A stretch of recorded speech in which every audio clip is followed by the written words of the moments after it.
వి gold trusted gold buyers తాకట్టులో ఉన్న బంగారాన్ని విడిపించి ఈ రోజు ఉన్న మార్కెట్ ధరకే కొనబడును.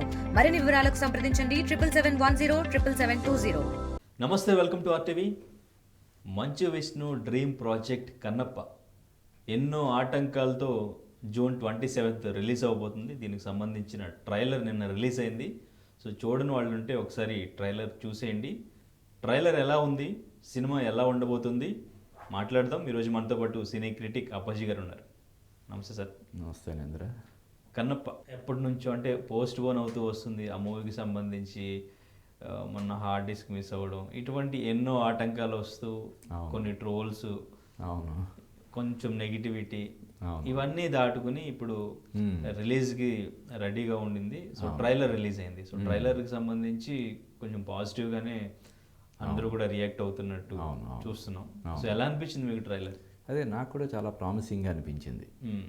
అంటే నువ్వు చెప్తున్నట్టు ఈ సినిమాకి సంబంధించి ఎప్పటి నుంచో భయంకరమైన ట్రోలింగ్ కానీ బాగా నెగిటివిటీ చాలా ఉంది ఈ సినిమాకి. కానీ ఇప్పుడు ఈ ట్రైలర్ చాలా ప్రామిసింగ్గా అనిపించింది. ఏదో హిట్ అయ్యే సినిమా లాగా ఉంది.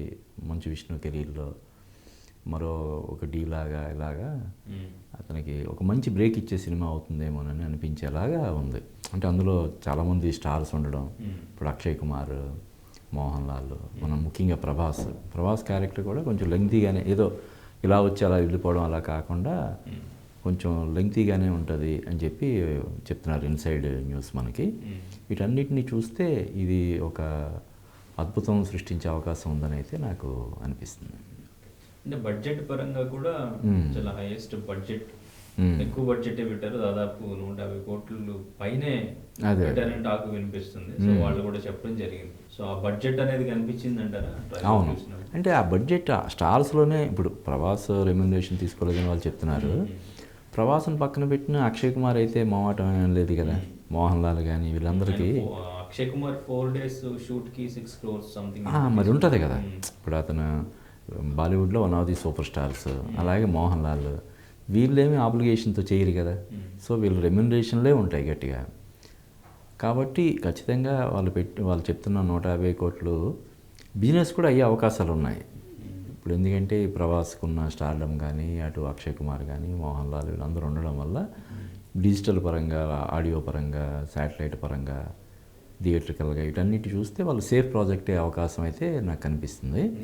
అయితే నేను ఇందాక చూసినప్పుడు నాకు అనిపించింది ఏంటంటే అక్షయ్ కుమార్ పాత్రకు సంబంధించి డబ్బింగ్ విషయంలో ఇంకొంచెం శ్రద్ధ తీసుకుని ఉంటే బాగుండేదేమోనని నాకు అనిపించింది. అలాగే డైలాగ్స్ పరంగా కూడా ఇప్పుడు దేవుడికి ప్రభాస్ మన మంచు విష్ణు ఇది నా ఆన అని చెప్పి దేవుడి దగ్గర చెప్పడం, ఇటువంటి 1-2 కొంచెం ఇదిగా అనిపించినాయి. ఓవరాల్గా చాలా ప్రామిసింగ్గా చాలా బాగుందని నాకు అనిపించింది. అవును, విఎఫ్ఎక్స్ పరంగా కూడా అంటే ఇంటర్నేషనల్ స్టాండర్డ్స్ మెయింటైన్ చేసినట్టుగా ఉంది. ప్రతి ఫ్రేమ్లో కూడా వాళ్ళు పెట్టిన ఖర్చు కనిపిస్తుంది. స్టోరీ పరంగా భక్త కన్నప్పతో ముందు నుంచి కూడా, అంటే కన్నప్ప ప్రాజెక్ట్ చేస్తున్నప్పటి నుంచి కూడా భక్త కన్నప్పలా ఉంటుందా? అంటే కృష్ణరాజు గారికి అదొక బ్లాక్ బస్టర్ మూవీ, ఆయన లైఫ్ లో, ఆయన కెరీర్ లో అదొక ఒక మైల్ స్టోన్ మూవీ. అటువంటి మూవీని ఈయన చేస్తున్నారు అంటే స్టోరీ అదే తీసుకుంటున్నారా, లేకపోతే ఎటువంటి మోడిఫికేషన్ ఉంటుంది అనేది అంత ఒక క్వశ్చన్ మార్క్ లా ఉండింది. సో మంచు విష్ణు స్టోరీ నాదే అని కూడా చెప్పడం జరిగింది. తనిఖీలపర్ణి గారు జస్ట్ ఏదో ఒక లైన్ ఇస్తే దాన్ని డెవలప్ చేసుకున్నాం అని చెప్పేసి. అంటే చాలామంది రైటర్స్ ఈ సినిమాకి పనిచేసిన వాళ్ళు చాలామంది ఉన్నారు. ఇప్పుడు ఉదాహరణకు తోట ప్రసాద్ గారని, ఆయన సీనియర్ ఫిల్మ్ జర్నలిస్ట్, చాలా మంది డైరెక్టర్స్ దగ్గర వర్క్ చేసిన ఆయన ఇలా చాలామంది ఒక టీం దానికి పనిచేసింది. అయితే దీనికి సంబంధించి కన్నప్పకు సంబంధించి మనకున్న ఒకే ఒక రిఫరెన్స్ భక్త కన్నప్ప సినిమా, కృష్ణరాజు గారు తీసిన సినిమా. సో డెఫినెట్గా కొంత సిమిలారిటీస్ కానీ కంపారిజన్ కానీ ఉంటుంది. అది మన యాక్చువల్గా ప్రభాస్తో తీయాలని కృష్ణరాజు గారు అప్పట్లో 1-2 సార్లు అభిప్రాయం కూడా వ్యక్తం చేశారు. ఈయన ఏంటంటే అది ఒక క్లాసిక్ మూవీ, దాన్ని మనం టచ్ చేయకపోవడమే బెటర్ అని ప్రభాస్ అది అటెంప్ట్ చేయలేదు. అటువంటి ఇందులో ప్రభాస్ నటించడం అనేది కూడా ఒక ప్లస్ పాయింట్ లాగా మనం చెప్పొచ్చు. ఇంకొకటి ఏంటంటే ఇది ఇందా ట్రైలర్ చూసినప్పుడు ఏదైతే మంచు విష్ణుకి ఆ హీరోయిన్కి మధ్య ఉన్న ఒక ఎపిసోడ్, అది నాకు బాహుబలిలో తమన్నా ప్రభాస్ ఎపిసోడ్ లాగా నాకు అనిపించింది. జస్ట్ అంటే చిన్నదాన్ని బట్టి మనం కంపేర్ చేయలేం, కానీ అలాగా అంటే ఆ రొమాంటిక్ యాంగిల్ కూడా ఒక సినిమా సంబంధించి ఈవెన్ ఇప్పుడు భక్త కన్నప్పలో కూడా ఆ సాంగ్స్ అన్నీ ఎంత అద్భుతంగా ఉంటాయి. కృష్ణరాజు వాణిశ్రీ వాళ్ళిద్దరి మధ్య వచ్చే డ్యూయిట్స్ కానీ, వాళ్ళిద్దరి మధ్య ఉండే కెమిస్ట్రీ కానీ, అది సినిమా విజయంలో చాలా కీలక పాత్ర పోషించింది. అలాగే ఈ సినిమాలో కూడా, ఇప్పుడు ఈ కన్నప్ప సినిమాలో కూడా వాళ్ళిద్దరి మధ్య ఉన్న కెమిస్ట్రీ కీలక పాత్ర పోషిస్తుందేమో మనం చూడాలి. స్టోరీ పరంగా ట్రైలర్ చూసిన తర్వాత మీకేమైనా కంపారిజన్ వచ్చిందా భక్త కన్నప్పతో? లేదు అంటే ఏదైనా కొంచెం ఇది ఎందుకు ఇలా తీశారు, ఈ క్యారెక్టరైజేషన్ ఎందుకు ఇలా ఉంది అని అనిపించింది? ఇదే లేదు అంటే ఇది మోడర్న్ భక్త కన్నప్ప వచ్చి దాదాపు 50 years అవుతున్నట్టు. దానికి దీనికి టెక్నాలజీ పరంగా విపరీతమైనటువంటి మార్పులు వచ్చిన క్యారెక్టరైజేషన్ పరంగా కాదు ఆపోజిట్గా అనిపించింది. అంటే ఆపోజిట్ అని కాదు, దానికి పోలిక కూడా పెద్దగా మనకు అనిపించలేదు. భక్త కన్నప్పకి పోలిక గల అంటే ఆ పేరులో ఉన్న అది భక్త కన్నప్ప, అది భక్త తీసి ఇది యూనివర్సల్ ఉండేలాగా, పాన్ ఇండియా అప్పీల్ ఉండేలాగా కన్నప్ప అని పెట్టారు. భక్త అంటే మళ్ళీ మన తెలుగు లేదంటే ఇలాగ అవుతుందన్న ఉద్దేశంతో ఓన్లీ కన్నప్ప అని పెట్టడం తప్ప సిమిలారిటీస్ అయితే పెద్దగా నాకు ఏమనిపించలేదు. స్టోరీ అంటే శివుడు భక్తుడు, అది మెయిన్ సిమిలారిటీ అదే కదా. శివుడికి భక్తుడు ముందు కొంత నమ్మకపోవడం, తర్వాత శివుడికి భక్తుడిగా మారడం, ఆ పరిణామ క్రమం అనేది అందులో ఉంటుంది, ఇందులో ఉంటుంది. ఆ సిమిలారిటీ తప్ప మిగతాది పెద్దగా నాకేమనిపించలేదు. ట్రైలర్ చూసిన తర్వాత అంటే స్టోరీ బాగుంటుంది, ఈ స్టోరీ పరంగా మనం క్యారెక్టరైజేషన్స్ అంతా ఒక బలమైన కథ ఉంది, మంచి కథ ఉంది, ఈ కథ ప్రకారం మనం ఈ సినిమా చూడడానికి వెళ్ళొచ్చు అనిపించిందా? లేదు అంటే ఇప్పుడు స్టార్ హీరోస్ ఉన్నారు. అదే ఇప్పుడు మన ట్రెండ్ ఎలా ఉందంటే కథ గురించి పెద్దగా ఎవరు పట్టించుకోవట్లేదు. కథను దాన్ని ఎంత అద్భుతంగా, ఎంత ఆకట్టుకునేలాగా దాన్ని తెరకెక్కించాలనే దాని మీదే ఆ దృష్టి పెడుతున్నారు తప్ప ఆ కథ ఏంటి అన్నది, అంటే కథ మరి ఇల్లాజికల్గా ఉంటే కూడా దాన్ని యాక్సెప్ట్ చేయరు. కానీ లాజిక్లు మిస్ అవ్వకుండా మామూలు కథని అద్భుతంగా, ఇప్పుడు రాజమౌళి గత కొన్నాళ్ళుగా చేస్తున్న, కొన్ని సంవత్సరాలుగా చేస్తున్నది అదే కదా. ఆయన ముందే కథ చెప్పేసి, ఇంకా మహేష్ బాబుది అయితే ఇంకా చెప్పలేదు, కానీ ఆయన RRR సినిమా సంబంధించి కూడా ముందు ఒక ప్రెస్ మీట్ పెట్టేసి హ్యాపీగా చెప్పేశాడు కదా. అల్లూరి సీతారామరాజు, కొమరం భీము ఒక చోట కలిస్తే, అంటే ఇద్దరు వేరు వేరు టైం జోన్లో ఉన్న లీడర్స్ అయినప్పటికీ కూడా ఇది ఫిక్షనల్గా నేను ఇలాగ అనుకుని ఇలా చేస్తున్నాను ఓపెన్గా చెప్పి చేశాడు.